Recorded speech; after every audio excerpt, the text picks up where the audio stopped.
这就是宋楚瑜上新的讲法。另外，这方面赶紧要来关心台湾民众党党主席郭文德，今日亲身带大家来到台北市选委会，要来登记立法委员的登记参选，利用直播的技术，甲规台湾正式宣布这项消息。咱嘛要做过来看现场的画面。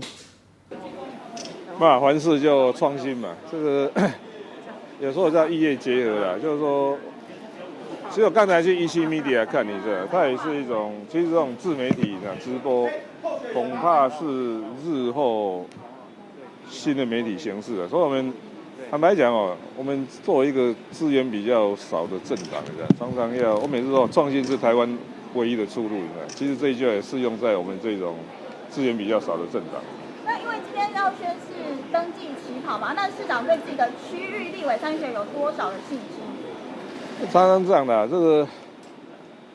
不管遇到什么困难嘛，我们都是全力以赴嘛。那就是这样的、常常是从20142018，我每次都勉励所有的人哦，像一日双塔很困难啊，怎么可能，对不对？但是很多东西就是我们就是全力以赴，去争取成功，这也是。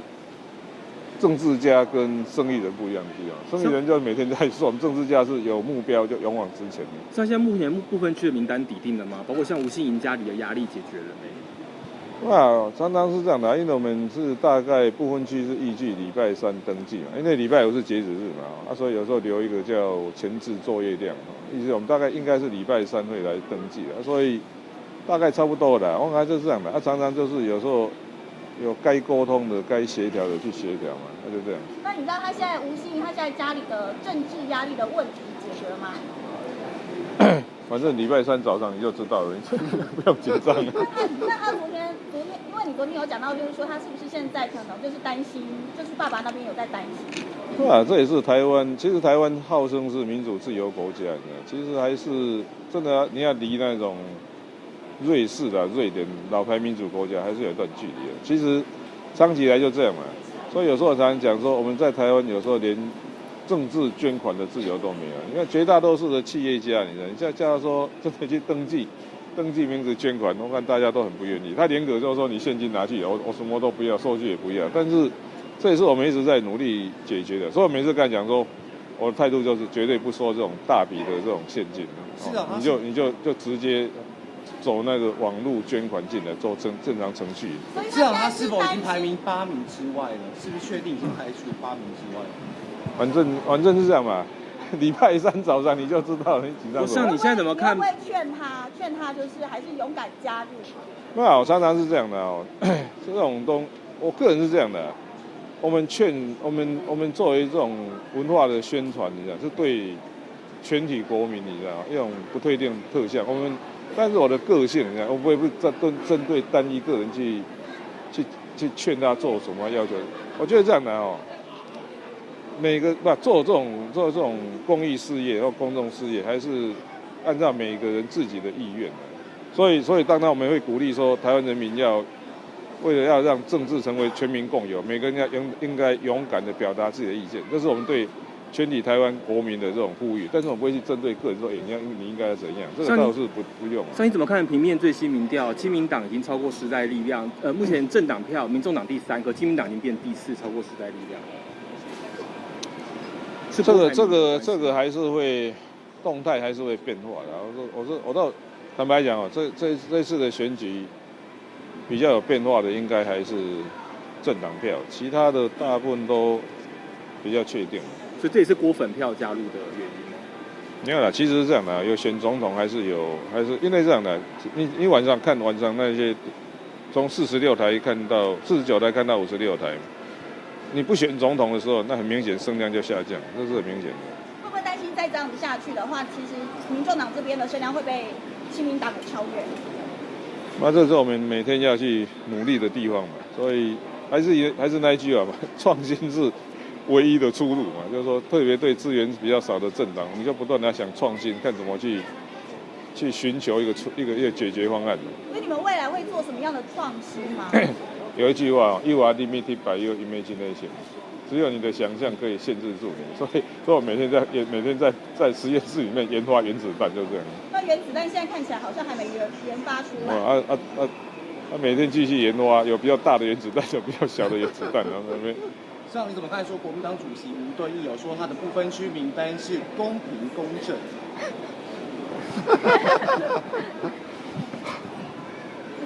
你有什么想法？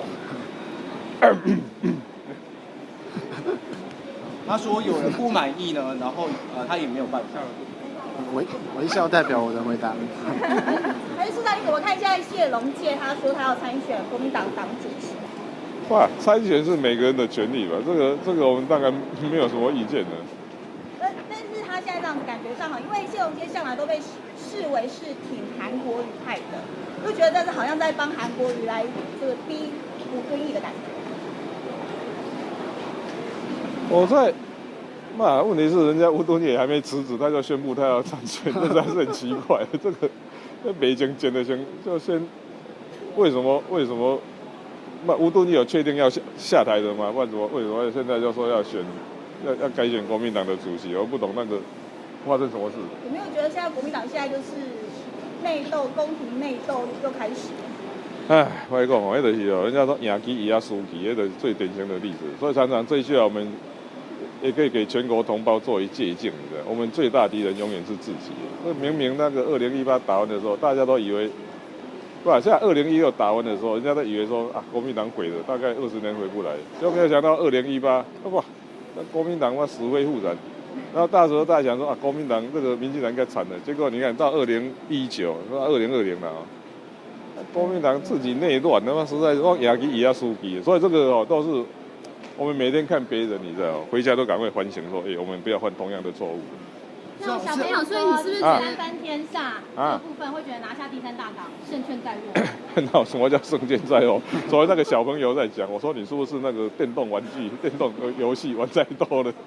三国电动游戏。市长，你说这个最大敌人是自己哦，那你怎么看说因为蔡赖被成型了？那韩国瑜现在逼问蔡总统说这个赖清德之前挺台独，那你觉得他现在要表态？蔡总统必须要表态这件事情，那你怎么看？我跟你讲这嘛是我这样的蔡赖配我自己的评估是没有加温也没有扣温的，其实就是走安全的路其实所以没有特别加温的，坦白讲，就是你这个就是问题嘛。可是蔡赖在两岸的路线感觉是有点分歧的，不会在党内造成他们党内困扰。哇，这个这就是这样嘛他们没有这个算了，我每次就。忍不住要问小英总统，你的台湾价值是什么？你觉得现在忍不住要再问他一遍，你考我的你的台湾价值你自己要讲一下。可是韩国瑜说蔡赖配是蔡系的妥协。哇，世界上本来就有很多妥协这没办法所以说那个没有加温也没有扣。所以昨天宣布，大家一直说赖清德好像笑得很僵。这个怎么挑战？我猜小英也笑得很僵会不会觉得他现在这样子可以拉到独派的票？但是会拉到一点独派的票，但是也会失掉一些非新系的票。所以我说我自己评估过了，没有加温也没有扣温的，就是走一条安全牌，就这样。为什么会觉得说会失掉一些非新系的票是觉得？这大概是讲，哇，那叫你太太，就说你们这样杀完以后，你起码也是也是假装笑容，也接纳他，后摆大家都叛变了。我听到这样的声音，以后大家有样学样。好，谢谢。